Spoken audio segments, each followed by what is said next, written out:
नमस्कार, आप देख रहे हैं सिटी पोस्ट लाइव और आपके साथ मैं हूं अंजलि राव। बिहार फर्स्ट, बिहारी फर्स्ट, ये जो विजन लेके चलते हैं चिराग पासवान, ऐसा भी वो कहते हैं कि मैं केंद्र की राजनीति में ज़्यादा देर नहीं रहना चाहता, मैं अपने राज्य में, अपने गढ़ में वापस लौटना चाहता हूं, अपने बिहार में वापस लौटना चाहता हूं, बिहार के लिए काम करना चाहता हूं।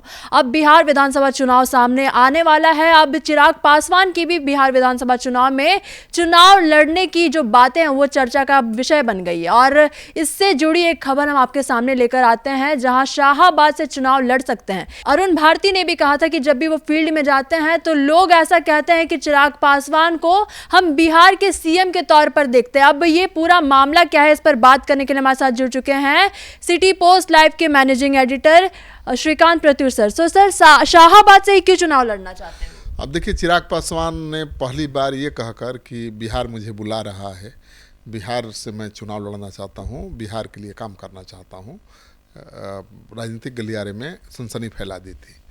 अब बात लगातार आगे बढ़ती जा रही है। उसके बाद उनकी पार्टी ने प्रस्ताव पारित करके बाकायदा कहा कि आप विधानसभा चुनाव लड़िए।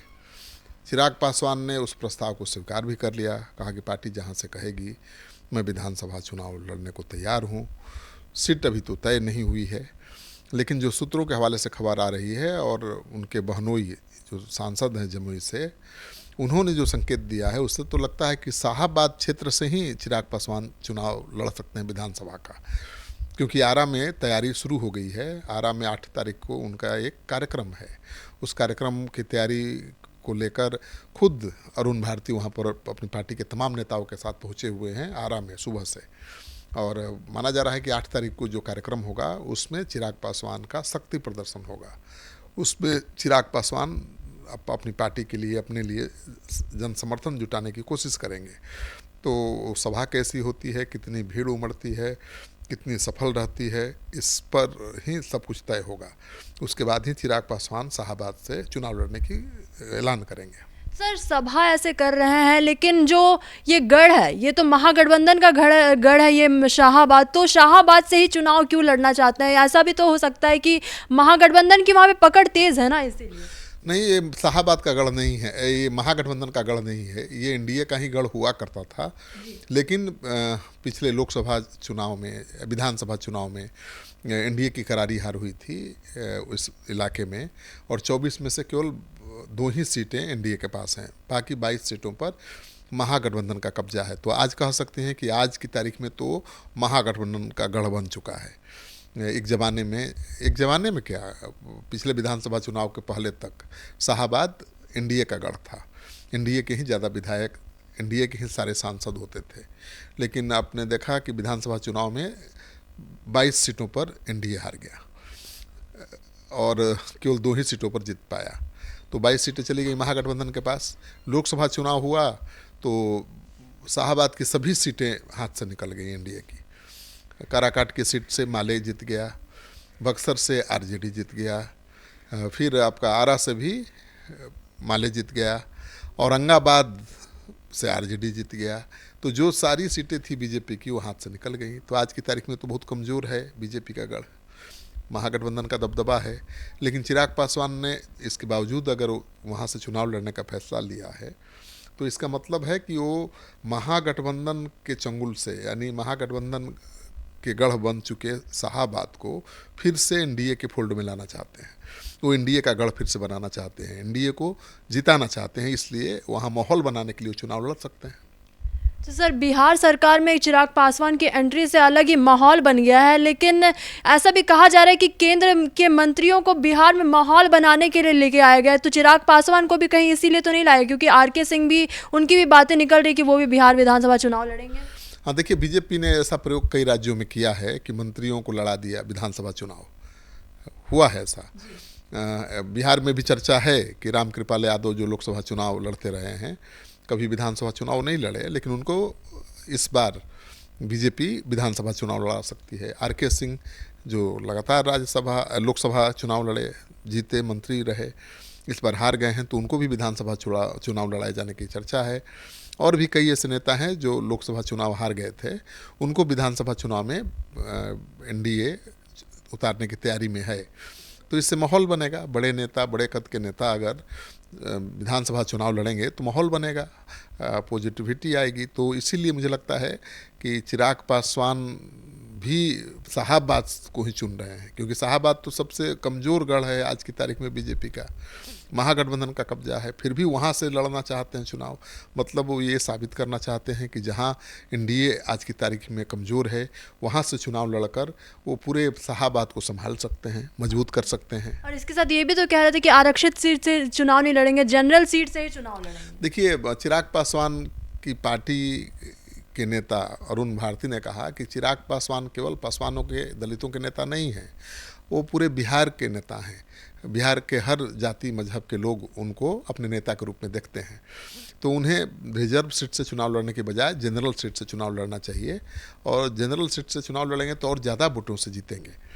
तो आपने बोला कि बड़े कद के नेता है, तो पहले से एमपी है, सांसद है पहले से, तो विधायक क्यों बनना चाहते हैं चिराग पासवान? हाँ, ये बड़ा सवाल है कि भाई सांसद हैं, मंत्री हैं, फिर विधायक क्यों बनना चाहते हैं?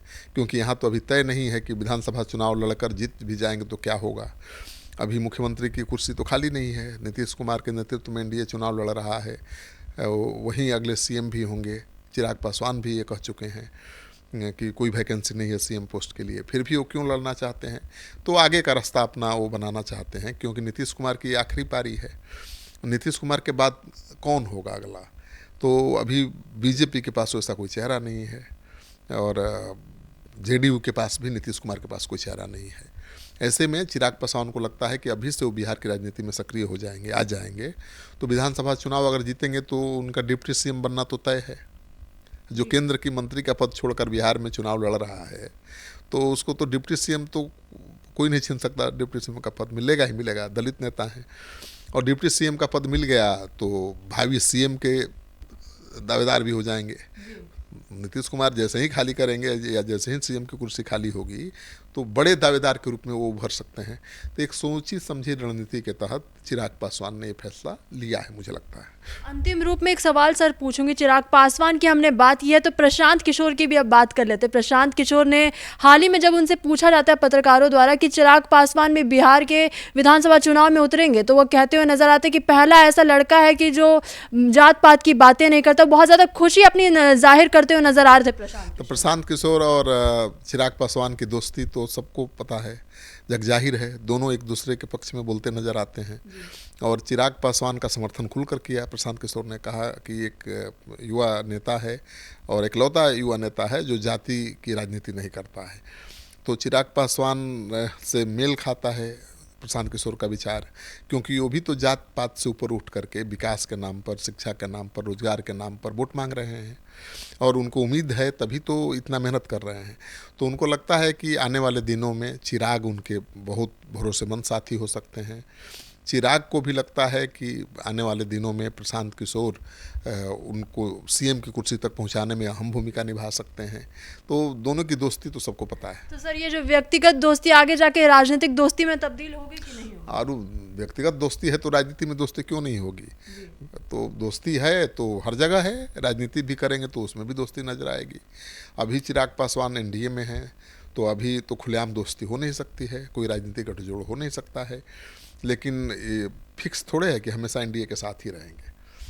अगर जनसुराज मजबूत होकर उभरता है तो चिराग पासवान उसके साथ भी जा सकते हैं और चिराग पासवान के लिए स्कोप है वहाँ भी सीएम बनने का, यहाँ भी सीएम बनने का स्कोप दिखाई दे रहा है, इसीलिए विधानसभा चुनाव लड़ रहे हैं। तो उनकी कुर्सी पर नज़र है, उस कुर्सी पर जिस पर बैठना हर राजनेता का एक सपना होता है, वो है मुख्यमंत्री की कुर्सी। तो नीतीश कुमार जैसे ही खाली करेंगे दावेदार के रूप में उभरेंगे। इसलिए पहले से तैयारी कर रहे हैं, और कहा ये भी जा रहा है कि प्रेशर पॉलिटिक्स है, विधानसभा चुनाव में ज़्यादा से ज़्यादा सीट लेने के लिए वो प्रेशर बना रहे हैं नीतीश कुमार पर, बीजेपी पर। तो ये भी हो सकता है।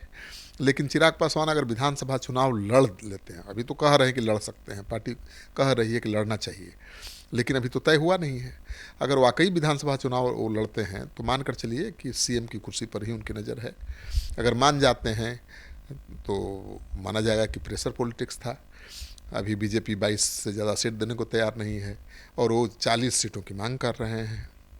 कायदे से देखिए तो उनका हक भी बनता है, क्योंकि बीजेपी और जेडीयू के सांसदों के हिसाब से देखिए तो 100 सीट पर बीजेपी भी लड़ेगी, 100 सीट पर जेडीयू भी लड़ेगा। जेडीयू 115 सीट मांग रहा है, तो 12 सांसदों वाली पार्टी अगर 115 सीट मांग रही है तो चिराग पासवान 5 सांसदों की पार्टी के नेता हैं, तो 40 सीट उस हिसाब से तो मांग ही रहे हैं, ठीक ही मांग रहे हैं। प्रशांत किशोर ने भी सिटी पोस्ट लाइव के साथ बातचीत के दौरान भी कहा था कि कम से कम उनको 50 से 60 सीटें तो मिलनी ही चाहिए। वो तो प्रशांत किशोर चाहेंगे कि लड़ाई बढ़े।